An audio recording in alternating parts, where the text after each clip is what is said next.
Peeps, welcome to our 7,000 subscriber special. I really want to start off by thanking you all for signing up and joining the crew, becoming a Molotov. Look, the truth is that, kind of like I've told you in other specials, I never really expected this to kind of blow up the way it has, and I mean, it's not as blown up as we hope it to get. The fact that you guys are supporting and are enjoying the content means a tremendous amount to me, and I really feel honored and blessed that you all are deciding to join the community. I'm really hoping that I just get better and better at creating content that you all want and need. Overall, I think I'm understanding more and more what you all are hoping for, and I just hope to continue delivering because the fact that you all are showing up to help me out means the world to me, and that's exactly what I want to do. I want to reciprocate with the kind of content I'm creating. Here's to 7,000 and here's to 7,000 more. My goal for 2021 is to get to 10,000. I'm really hoping we could break that milestone this year. I have a feeling we can, so can you do me a favor? If you are not subscribed to the channel, can you please subscribe right now, hit that bell notification so you can get all our future videos, and also share this and like this if you can. I ended up asking you all on YouTube and on Instagram what sort of questions you want me to answer for the Q&A. I've gotten a lot of juicy ones, and we're gonna dive in and we're gonna take our time and try to answer these as thoroughly as possible. So let's go. So the first question is gonna go out to Cyprian Gengaya. What do I think about 3D printing? Is it a threat in new construction? Also, what do you think about PEX and shark bite? What's the future of copper? And do you think shark bite simplifies plumbing? So a lot of really kind of juicy questions here. Cyprian, I gotta thank you for all of them. Let's start off with the first one. What do I think about 3D printing? Is it a threat in new construction? The only thing that I've seen about 3D printing is I think they're 3D printing these almost like dome-like homes where the 3D printer is circulating, I guess, this large volume of material, and it's 3D printing the entire thing. The question I have is 3D printing going to get to the point where we can actually do high rises with it? I imagine there's enough material on the planet in order to be able to make 3D printers this big. I do think that's possible. I think it's going to take a lot of years of development. I'm not sure if it's something we'll see in our lifetime, but I do think it's possible. I think we're heading there. The only question is, when we do get to that point, are these 3D printers so expensive that the high rises are more money than they normally would be? I find that with technology, the way it tends to work is that the technology initially when it comes out is really expensive, but 5 years, 10 years down the road, it becomes cheaper and cheaper and cheaper. So assuming that there is gonna come a point where 3D printing becomes really cheap and 3D printing high rises becomes really cheap, what kind of comforts my soul is that we still need service plumbers to go in and fix the repairs that are gonna take place, because if people are using those pipes that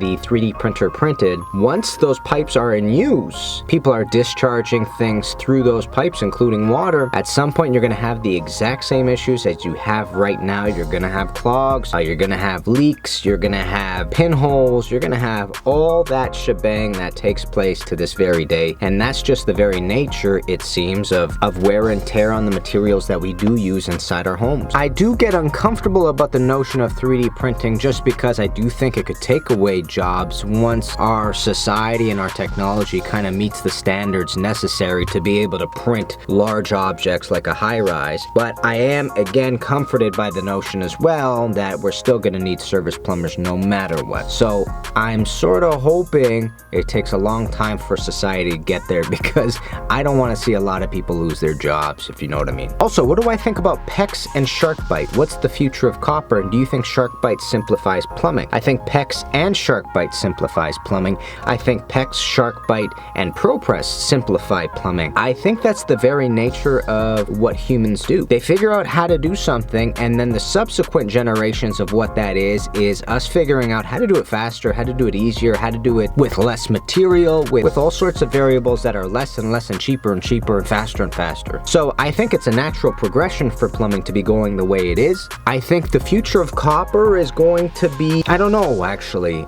You know, my heart of hearts and the artist in me really wants copper to be around, because I'm such a fan of using copper. I love the material, I love the way it shines, I love the way it looks, I love the difficulty of soldering it so that it looks pretty as well. That challenge for me is something I'm constantly pushing myself to get better at. So I'm a big fan of copper. I don't want to see it ever stop being used. But the way things are going right now, I could see a future world where copper is used less and less. So it really depends on how we start developing in the future, in other words. And do I think SharkBite simplifies plumbing? I think SharkBite was specifically and solely designed to simplify plumbing. And I think it's gotten a bad reputation in the plumbing world in regards to plumbers using it, because plumbers, you know, we're sort of territorial around our work, right? We don't want somebody using something that replaces the plumber. And I think that's sort of why it's gotten a bad rep around us. I know some plumbers that don't use SharkBite whatsoever. They don't trust it for whatever reason. I don't know. And I also don't know if that's because they had previous experience on SharkBites that were first generation SharkBites, for example. Just to give you my 2 cents on SharkBite, I use SharkBite, and here's the specific applications I use them in. If I ever have to go and cap a couple of pipes because the installer needs to install cabinetry, for example, and I'm going to be coming back in a couple of days to eventually reconnect that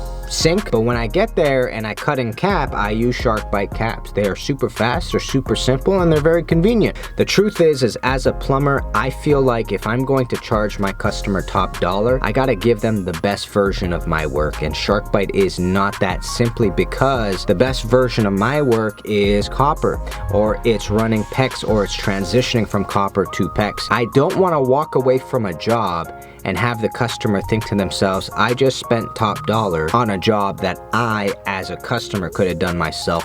And that's what SharkBite kind of satiates in the market. It allows the homeowner to do something that's a little bit more difficult to make that job easy for them, right? Instead of learning how to solder, all you have to do is put a SharkBite coupling between the 2 pipes and you're good to go, sort of thing. And that's why I don't like to use it in lasting applications, and that's why I would much rather do copper or transition to PEX and keep going PEX the rest of the way. This is more of a comment by Plumber Gas Fitter, who's another plumber out here in Ontario. If I could sub again, I would. I appreciate you. Ken Mayette is asking, is Canada ever going to open the border? I think once the vaccinations are finished, or we're well on our way to having most of the province or most of the nation vaccinated, I think we're going to open up the border. John Bohm, if you didn't have your father in the industry, specifically owning his own business, do you feel like you would be able to enter this field? Is it weird for an early 30s individual to enter this field with no experience / exposure? If I didn't have my father in the industry, do I feel like I would be able to enter this field? So John, I think I would be able to enter this field, but it would take a lot of legwork. A lot of people that I know that are getting into the trade, I've said this sort of like 100,000 times, but I'm gonna have to say it 100,000 times more.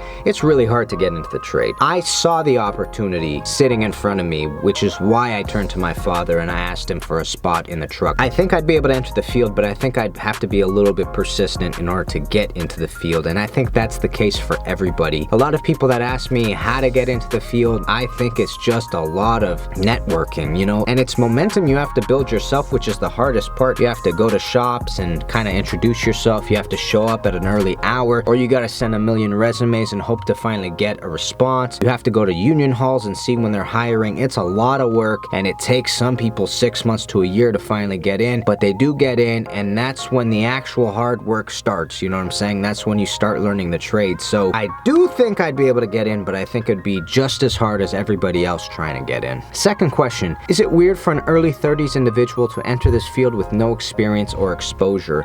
I was watching a talk that took place on it was like a Canadian news show essentially, and they were talking about the trades in general. And one of the tradespersons there said, you know, the average age of somebody getting into the trades right now is something between 27 and 33, something like that from what I remember. I fell right sort of into that average right there. So John, I don't think it's weird for somebody getting to the trade at 30, not knowing anything and being totally green. The fact that this tradesperson brought it up tells me that they probably on an annual basis meet a lot of people in that age range that are totally green, that are trying to learn the trade. So if you are feeling any sort of insecurity around it, I don't think you should. I think the majority of people are seeing individuals getting in are between this age range, and that just happens to be the average right now. I got a question from Max Bossy. How hard was plumbing in terms of using tools? Are they difficult or easy to use? So Max, the truth is learning tools is a difficult task. It's something that takes years to kind of learn and hone.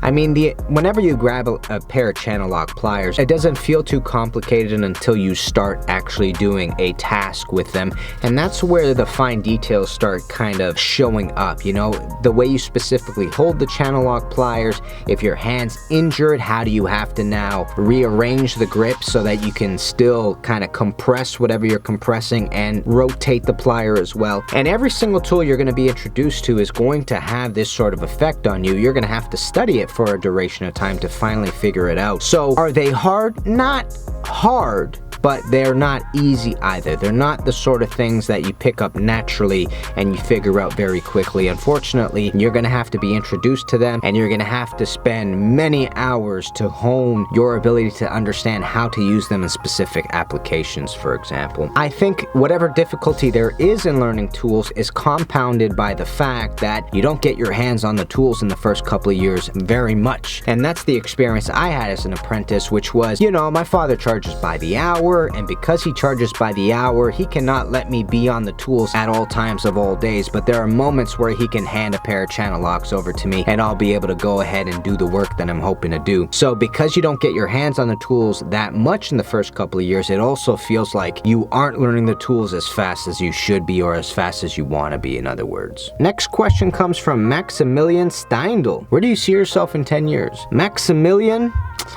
this is a really thought-provoking question, and it's something that when I read it for the first time, I really had to sit down and kind of ask myself the same question. So where do I see myself in 10 years? I hope that in 10 years that this following that we have here, this community can be built up much larger than it is now, fingers crossed, of course, and I'm hoping to be able to help with teaching more and more, not only on the platform of YouTube, but other subsequent things as well. I'm really proud of the plumbing math course that I created, for example, and I find that for the individuals that did buy it, I find that a lot of them are finding it actually resourceful and useful to them, which is something that I find very fulfilling, by the way. Math was very difficult for my peers and I when we were in school, so I tackled that topic because I knew there was a high chance that there are going to be people that have that same problem. And I'm hoping to actually teach more and more on plumbing in general, you know, kind of like I did my plumbing math course. I'm thinking about doing other courses as well, and I really want to take that goal on so that I can offer you more opportunities to learn. That way, when you do get into your apprenticeship, you at least have a resource going in to kind of prepare yourself for it. You'll know a lot of the concepts coming in.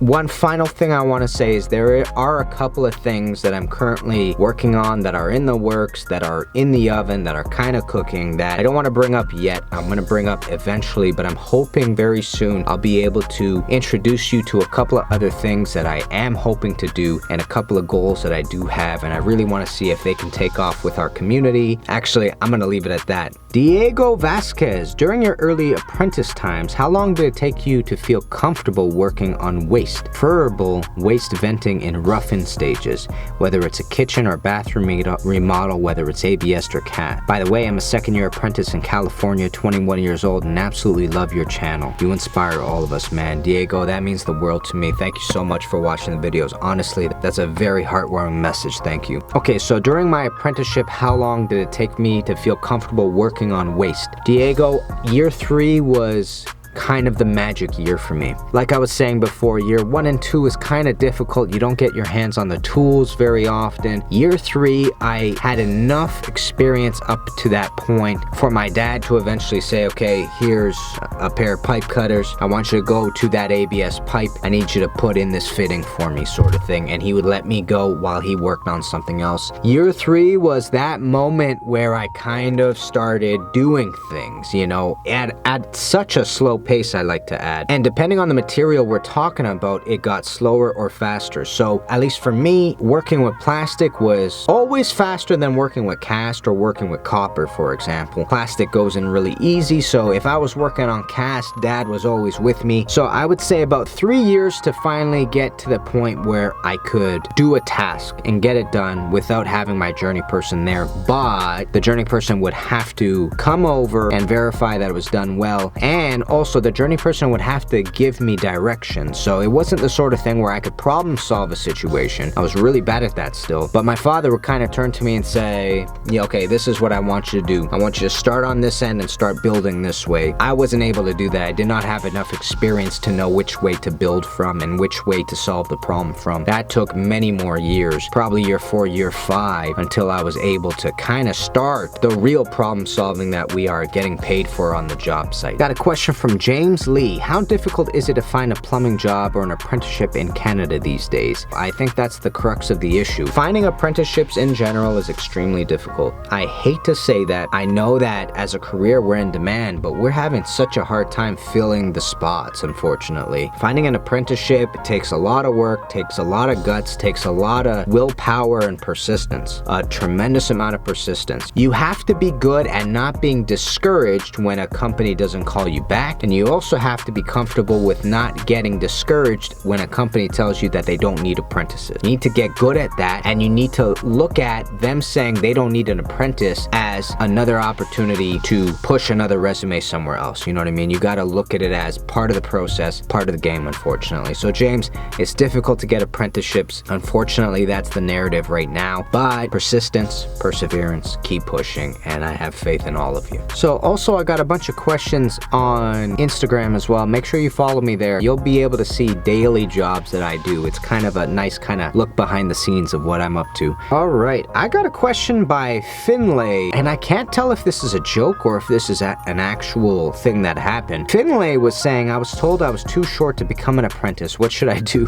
Finlay, there is no height requirement to become a plumber. I'm 5'5" and 3/4. The doctor couldn't even round it to 5'6" when I asked them. So I don't think you have anything to worry about. In regards to being a certain height, let's say you were significantly shorter than I, but you could lift the exact same cast iron pipe with me. The only difference is you might have to get on a ladder that's taller than my ladder while we're both taking that pipe up to its hanger, for example. That's not something we can't problem solve. That's something you absolutely can do. There are some circumstances in regards to being a smaller individual, kind of like I am, where you can fit into cabinets a bit easier and work. Sometimes larger individuals have a hard time doing that, and they have to do it a little bit different than the shorter, smaller people like I do. So listen, this has nothing to do with height. This has to do with problem solving. That's what the career comes down to. I don't care if you're 6'8", I don't care if you're 4'2", I don't care. It doesn't matter. What we are aiming for is to be able to learn the trade, learn to problem solve on the trade, and also we need the right attitude. We need people that are interested in learning, respectful in the learning process, etc. Somebody doesn't offer you a job because you're too short. You gotta find a company that doesn't care about your height. That's the game plan. Tristan Katanachi. Question 1. If you had to do another trade other than plumbing, what would it be? Tristan, I am a big fan of working with wood. I've told a lot of people before, any opportunity where I get to do framing or work with any sort of wood material, I'm a big fan, so I think I'd actually probably go into carpentry. Question 2, how can an apprentice start practicing and learning about basic codes if they have not been to trade school yet? Tristan, this is a great question, and I don't have a good answer for you.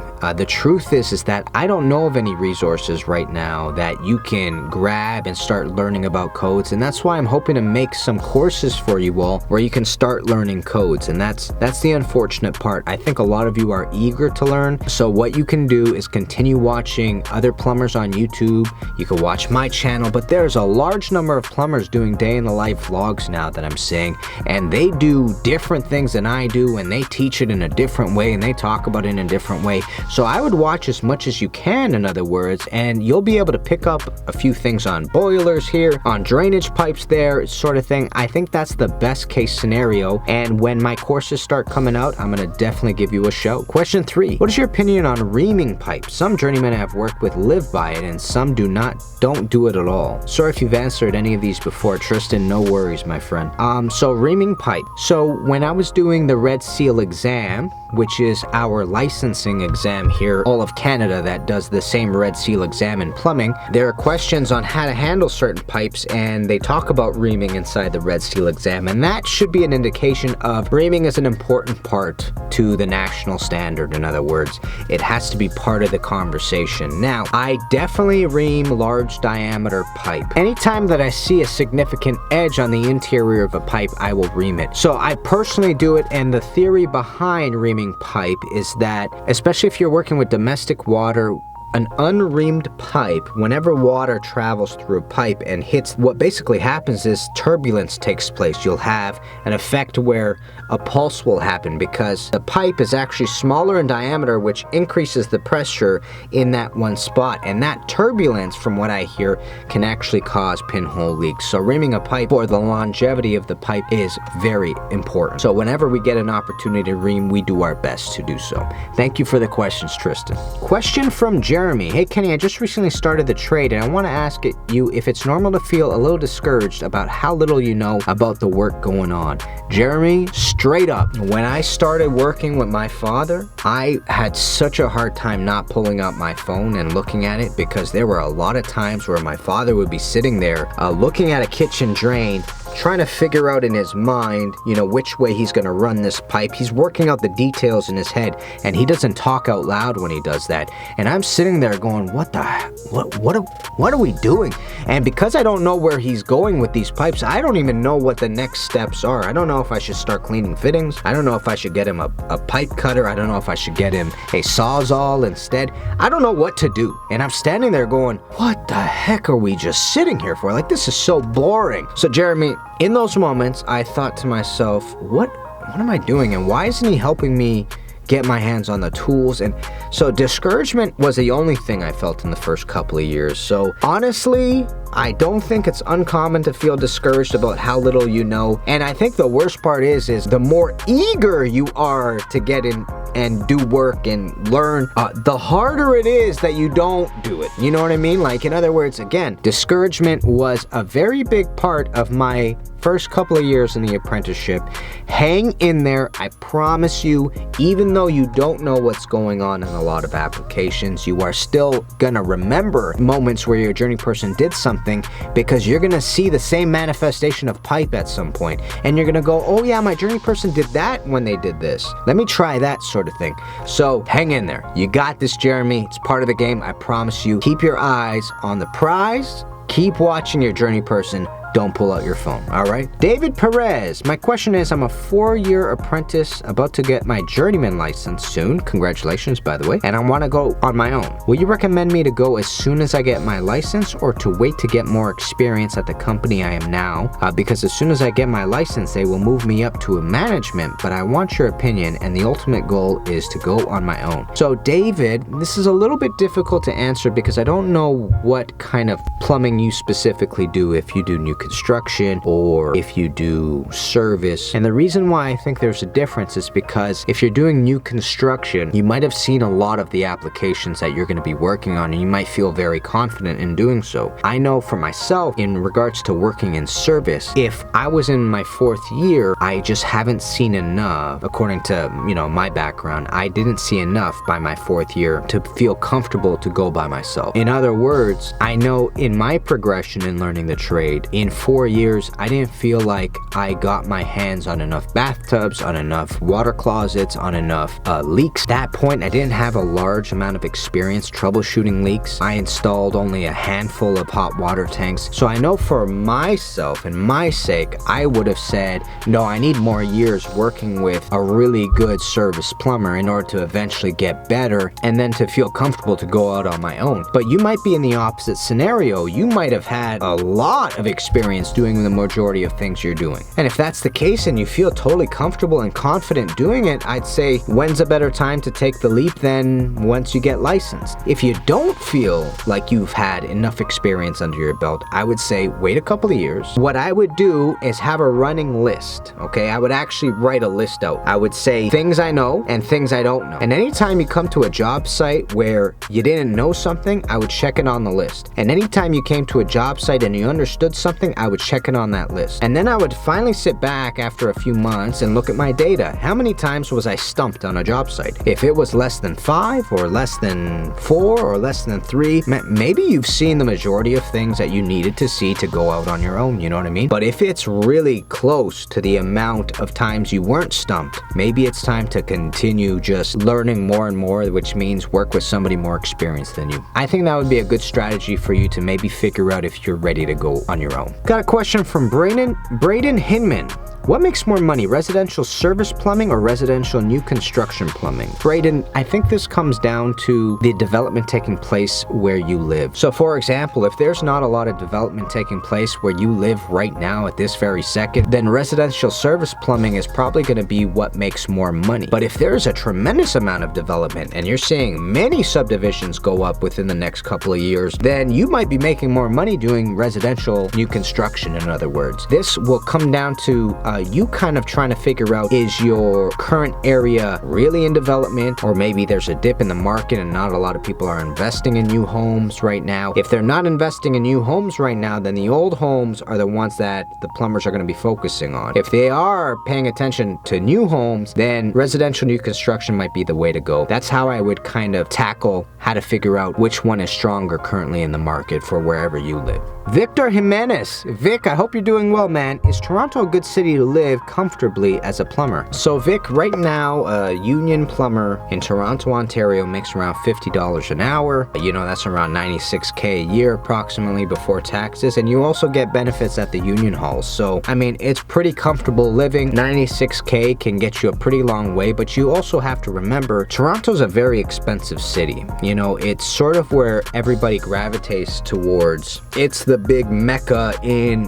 Ontario, you know what I mean? Housing prices in Toronto are kind of ridiculous. If you wanted to buy a house with $96K, it would take you a significant amount of time in order to do that. But in regards to cost of living, $96K would get you a long way. So in other words, you can afford rent, you can afford other luxuries like that. You could probably put a car on lease and things of that sort. If you decide to move outside of the GTA, you know, a little bit further east and a little bit further west, but still travel to Toronto for work, you might have more of an opportunity to end up buying a house or doing something of that nature. So is it a good place to become a plumber and live? Plumbing will help you out for sure. But again, kind of like with everything, it's kind of difficult to get apprenticeships here. There's a lot of competition. There's a lot of hard work that needs to be done in order to get your foot in the door. And I think that's kind of like everywhere, you know? You gotta make space for yourself in the market. That's what it really comes down to. Vic, I hope that answers the question. I got a question from Plumbing and Pipework Services by Jonathan the Plumber. Question for the Q&A. I hope I made the deadline. LOL. When preparing for the Red Seal National Exam, where could we find mock papers online? Well, any site you could recommend if possible. So Jonathan, I didn't actually get any of the papers online. I got them specifically and solely from the school that I went to. I went to George Brown College. That's where I did my apprenticeship. That's where I did my 3 blocks of basic, intermediate, and advanced, and I passed all of those. And in the advanced class, they spend one entire class a week specifically talking about the Red Seal exam. And on the Red Seal exam, they end up handing out a bunch of mock papers and a bunch of mock tests basically of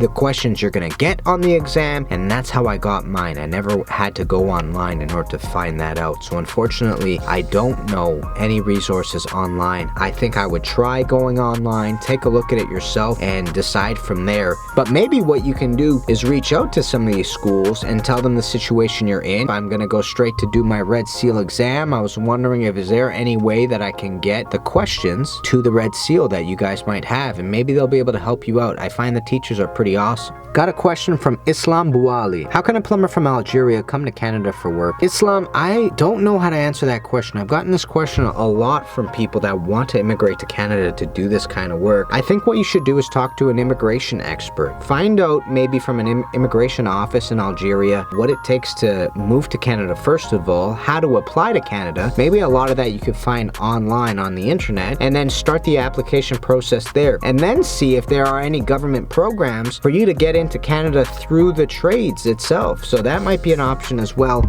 I just am not well read in this kind of topic right here, so I don't know if I'll be able to help you out other than what I just said. And the last question goes to Tony Pan. Hey Kenny, watching your videos motivated me to become a plumber. I'm currently in high school planning to go to college for plumbing techniques course, and I have a question about apprenticeship. If a licensed plumber already signed up an apprentice and you were to do labor, how long would you have to wait for a licensed plumber to sign you up as an apprentice? You would have to wait until the previous apprentice either left the company and is not signed up with that licensed plumber, or you'd have to wait for that apprentice to finally get licensed. And once you do that, you can then go ahead and register yourself as an apprentice. The other option is, from time to time, another journey person will get hired at the company. So if you can't sign up with the one journey person, you can sign up with the second journey person. That's another option as well. But what I want to remind you, Tony, is that the hours that you are logging at this company, you'll be able to use towards your apprenticeship. So it's 9,000 hours that you're supposed to complete before you get to write your Red Seal exam. The hours that you're getting while you're working for this plumbing company, even though you're not registered as an apprentice, will be used towards that. So